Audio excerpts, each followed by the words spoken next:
सरकार कहाँ है ही नहीं, सरकार की जैसी लग ही नहीं रहा है। पिछले 1.5 साल से बीजेपी की सरकार बनने के बाद में आम लोगों को ऐसा लग ही नहीं रहा कि सरकार नाम की कोई चीज है। कोई कानून व्यवस्था बिल्कुल ढुलमुल है।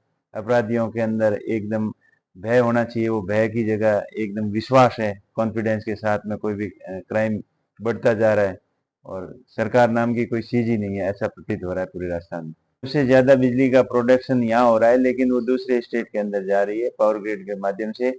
और पिछली बार जब कांग्रेस सत्ता में थी तो बीजेपी हमेशा कोसते थे कि हम सत्ता में आएंगे तो किसानों को पूरी बिजली दे देंगे, लेकिन अभी तक 1.5 साल हो गए सरकार, बीजेपी सरकार बनने के बाद में किसानों को नए कनेक्शन बिल्कुल दिए ही नहीं है और हजारों कनेक्शन पेंडिंग पड़े हैं। किसान परेशान है, बिजली की व्यवस्था ठीक नहीं है। अब अधिकारियों से बात करते हैं तो मटेरियल की कमी बताते हैं और सिस्टम अपग्रेड जो करना चाहिए था वो उसके बारे में कोई ठोस प्लानिंग नहीं हुई है।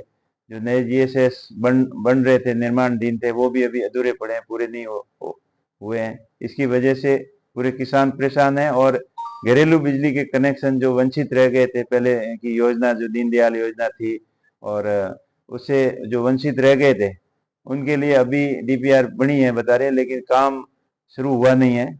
आशा करते हैं कि जल्दी काम शुरू हो और सबको घरेलू कनेक्शन मिले।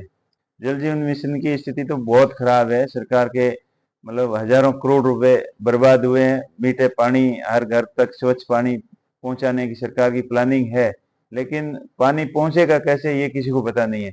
खाली कागजों के अंदर योजनाओं को दौड़ा रहे हैं, धरातल पे कुछ नहीं है।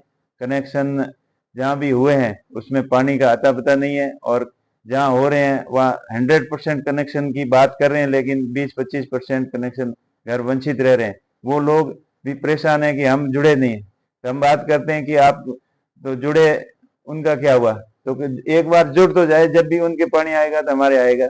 लेकिन पानी की आपूर्ति की समस्या बहुत गंभीर समस्या है और आपूर्ति नहीं हो पा रही है क्योंकि पानी स्रोत की कमी है। मुझे ऐसा लग रहा है कि जो प्लानिंग की थी उस समय प्रॉपर ढंग से प्लानिंग नहीं हुई और उसके बाद में जैसे आबादी बढ़ रही है, पानी की डिमांड दिन प्रतिदिन बढ़ती जा रही है, लेकिन आपूर्ति वो सीमित है और कम होती जा रही है, जिसकी वजह से किसान भी परेशान है। अब नहरी क्षेत्र के अंदर किसानों ने अपने खेती के लिए मुरबे लिए हैं, वो बहुत परेशान है। पिछली सीजन के अंदर उनको 2-3 बारी भी पानी नहीं मिला, जो 7-8 बार पानी मिलना चाहिए। तो पानी की आपूर्ति जब तक सुदृढ़ नहीं होगी तब तक ये समस्या का समाधान नहीं हो पाएगा।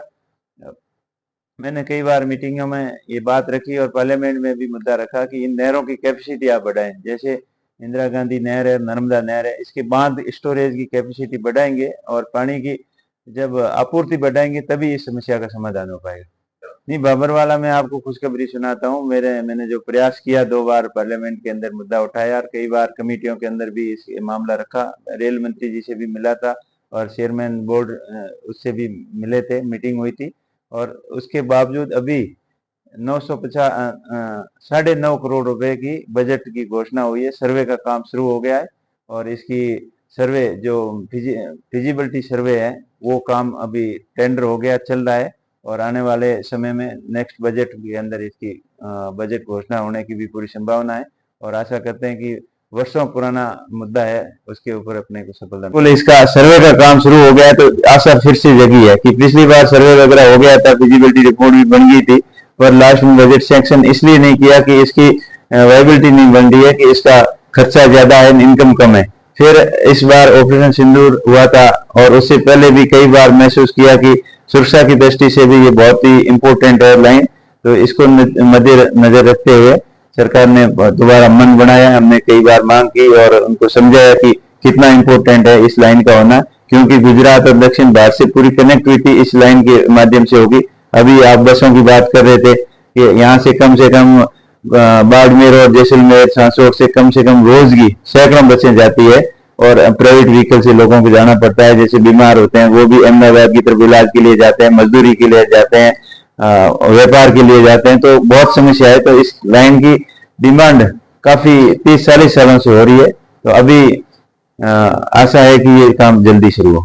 इसके बारे में बात की है, कोरोना से पहले जो ट्रेनें चल रही थी उसको पुनः चालू करने के लिए 3-4 बार मांग रखी है। इस बार रेलवे बोर्ड ने आश्वासन दिया है कि कम से कम 2 ट्रेनें आपकी रेगुलर करेंगे। थोड़ा बहुत मॉडिफिकेशन का काम चल रहा है, यहाँ शायद वॉशिंग लाइन का भी कोई काम चल रहा है। वो काम पूरा होते ही 3-4 ट्रेनें यहाँ अपने को मिलने की संभावना है। सूर्य नगरी भी जैसे 2 को खड़ी रहती है। सूर्य नगरी भी जैसलमेर तक आ जाएगी। वो इंटरसिटी पहले चलती थी, वो भी पुनः चालू कर देंगे। सिर्फ लाइन का काम चल रहा है, ये पूरा होते ही 2-3 ट्रेनें तो कम से कम कंटिन्यू होगी, और बाकी साप्ताहिक ट्रेन है उनके भी फेरे बढ़ाए जाएंगे। और कुछ ट्रेनों का जो रूट है वो एक्सटेंशन करने की मांग चली, जैसे अहमदाबाद, यहाँ से अहमदाबाद ट्रेन जाती है उसको आगे सूरत तक बढ़ाना हो। इस तरीके से जो लाइन तैयार होने के बाद में ऐसे फ्लाइट कनेक्टिविटी भी नहीं है। फ्लाइट कनेक्टिविटी के बारे में भी कई बार डिमांड रखी है। जो सरकार ने उड़ान योजना के तहत 50 एयरपोर्ट जो सेलेक्ट किए थे पूरे इंडिया के अंदर, तो उन सभी के अंदर जैसलमेर जैसी हालत है। सरकार ने उनको विमान कंपनियों को सब्सिडी देने के लिए घोषणा की थी, वो सब्सिडी उन कंपनियों को नहीं मिलने की वजह से कंपनियां लॉस में जा रही थी। इस वजह से फ्लाइटें रेगुलर नहीं कर पा रहे हैं। जैसे जैसलमेर में सीजन के अंदर 1-2 फ्लाइट चलती है, बाकी और कई हवाई अड्डों के ऊपर जो सुविधाएं शुरू की थी उनका सभी का यही हाल है। और मेरा प्रयास रहेगा कि आगे भी अगले सेशन के अंदर इस मांग को पुनः मजबूती से उठाएंगे और जैसलमेर के लिए परमानेंट कनेक्टिविटी मिले, ताकि पर्यटक जो सीजनल पर्यटक है वो 12 मास पर्यटक आते रहें। आना चाहते हैं लेकिन कनेक्टिविटी नहीं होने की वजह से पर्यटक कम आते हैं। तो हमारा प्रयास रहेगा कि पर्यटक नगरी फले फूले और ये पर्यटक का उद्योग और आगे ऊंचाइयों तक जाए। इसके लिए कनेक्टिविटी रेलवे की और हवाई सेवाएं कंटिन्यू हो, और भी जो पर्यटक को बढ़ावा देने के लिए भौतिक सुविधाओं का विस्तार होना चाहिए, उसके लिए भी प्रयास करेंगे।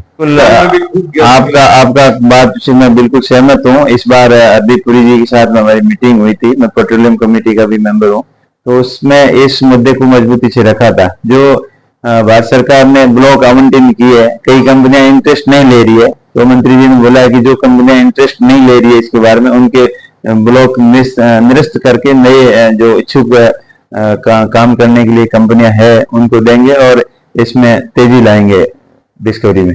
देखिए ओएनजीसी कई जगह तो अच्छा काम कर, वाघेवाला में अभी उनकी प्लानिंग है एक मिनी एसटीपी लगाएंगे, sorry empty processing terminal, mini processing terminal बनाकर वहां से पाइपलाइन के जरिए रिफाइनरी तक क्रूड ले जाने की योजना है। और थोड़ी सी सुस्ती चल रही है तो याद दिलाते रहते हैं और आशा करते हैं कि यहाँ के जो क्रूड ऑयल के भंडार हैं उनके अंदर खोज के अंदर तेजी आए।